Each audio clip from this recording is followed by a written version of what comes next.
Nagbabala si Jesus tungkol sa huwad na propeta. Panginoon naming Ama, sa langit tunay makapangyarihan po kayo sa lahat at pinoprotektahan niyo po kami lagi.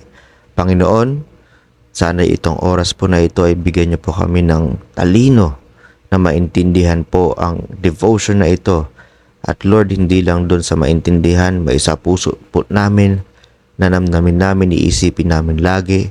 At Lord, isasagawa po namin ito ng buong puso para sa inyo.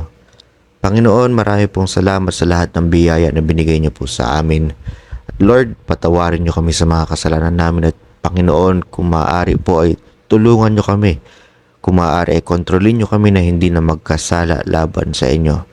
Palalimin niyo po yung pananampalataya ng bawat isa. At Panginoon, protektahan niyo po yung bawat isa sa lahat ng kapahamakan. Bigyan niyo po sila ng mga pangangailangan nila. At kung hindi po ako nagmamalabis ay bigyan niyo po ng sobra-sobra pa po sa pangangailangan nila. Panginoon, marami pong salamat at ipinapanalangin po namin ito sa ngalan ni Jesus. Amen. Nagbabala si Jesus tungkol sa mga huwad na propeta. Mag-ingat kayo sa mga bulaang propeta na lumalapit sa inyo na nakadamit tupa, ngunit sa loob ay mabangi sa lobo. Mababasa po yan sa Matthew chapter 7 verse 15.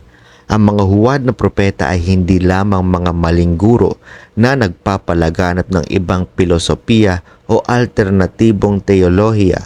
Ang mga ito ay mapanganib sa espiritual at hindi natin dapat ilantad ang ating mga kaluluwa at isipan sa kanilang masama at nakalalasong impluensya. Ang mga tagapaghatid na ito ng kamalian at maling pananampalataya ay mga espiritual na hayop at higit na kamamatay kaysa alinmang pisikal. Nagbabala si Pedro na sila ay tulad ng mga hayop na walang katwiran, nagpapakasaya sa kanilang mga pandilindang, nakakaakit sa mga kaluluwang hindi matatag. Mababasa niyo po yan sa 2 Peter chapter 2 verse 12, 13, 14 at cross-reference po sa Jude verse 10.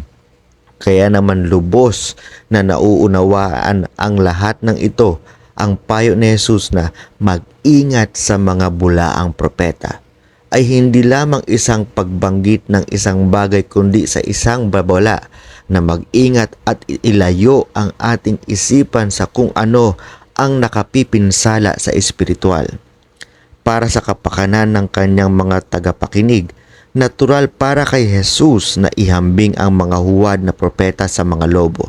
Sa Palestine, ang mga lobo ay gumagala sa tanawin na naghahanap upang mabiktima ng mga naliligaw o nahuhuling tupa. Nang ang isang lobo ay nakatagpo ng isang walang pagtatanggol na tupa, mabilis itong sumalakay at pinunit ang mga tupa.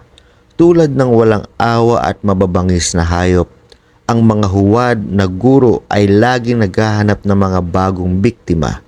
Sa liham ni Jude ay nagbabala laban sa mga bulaang propeta at nagsasabi kung paano natin mapangangalagaan ang ating sarili laban sa kanila. Manatili kayo sa pag-ibig ng Diyos, naghihintay na may pananabik sa awa ng ating Panginoong Hesukristo hanggang sa buhay na walang hanggan. Mababasa po yan sa Jude verse 21. Ang una nating prioridad ay ang maging matuwid sa Panginoon, naninirahan sa isang lugar ng banal ng pagsasama at mabuting pagtuturo. Pagkatapos ay maaari nating bigyan ng babala ang ibang tungkol sa mga bulaang propeta at maingat na iligtas sila mula sa mga nakapipinsalang impluensya. Mababasa niyo po yan sa Jude verse 22 to 23. Tanungin ang iyong sarili, mayroon bang anumang espiritual na kalahating katotohanan na nagtrabaho sa iyo sa nakaraan? Paano sila napatunayang malalobo pagkatapos nilang linlangin ang iyong pag-iisip? O Panginoon naming banal sa langit, marami pong salamat sa lesson po na ito, sa devotion po na ito. Tunay na napakabait po ninyo. Naway ulit Panginoon, maalala po namin ito at magkaroon kami ng tamang pag-iisip para malaman namin kung sino ang tunay na mga guro o bulaang mga guro para Panginoon kami ay hindi mapunit o talaga mapalungkot dahil kami ay maligaw sa pananampalataya. Panginoon, tulungan niyo kaming magbasa lalo ng inyong salita para kami ay mas magabayan sa pang-araw-araw.